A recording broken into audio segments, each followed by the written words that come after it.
Загрижувачки расте бројот на болни од рак, но се зголемува и периодот на преживување.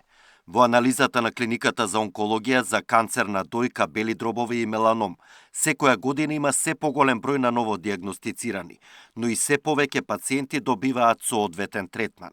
Само со овие 3 канцери на терапија во моментот се 10.000 пациенти, од кои 7.000 со рак на дојка. Кумулирање на бројот на пациенти, значи се должи меѓу другото и на продолжување на третманот, прологиран, значи станува збор за терапија, посебно инновативна терапија која е ефикасна, значи во третманот на овие заболувања. За третман на тешко болните со современа терапија, клиниката секоја година добива повеќе пари од Фондот за здравство. 17 година е околу 10 милиони евра годишно, потоа расте во следните години на околу 12 милиони евра и почнува значено да се зголемува во последните неколку години.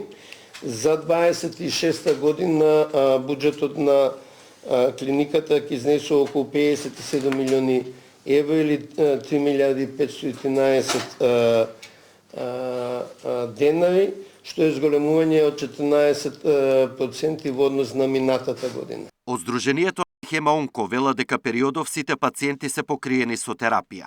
Се случувало да снема некои лекови, но за кратко време се обезбедувале со анекси, бидејќи никој не може да предвиди на почетокот на годината колку ново диагностицирани ќе има. Задоволни се што доста висок процент на пациенти добиваат имуно и биолошка терапија, која го продолжува животот.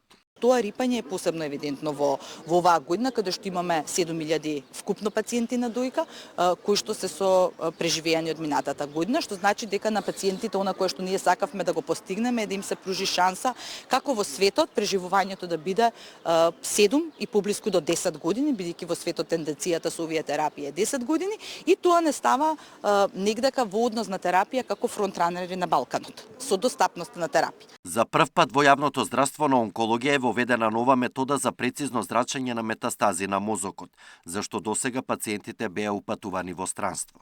На клиниката функционираат и 3 акцелератори, од кои едниот по повеќе годишно стоење во магазин лани беше ставен во функција. Александар Динев, Сител телевизија.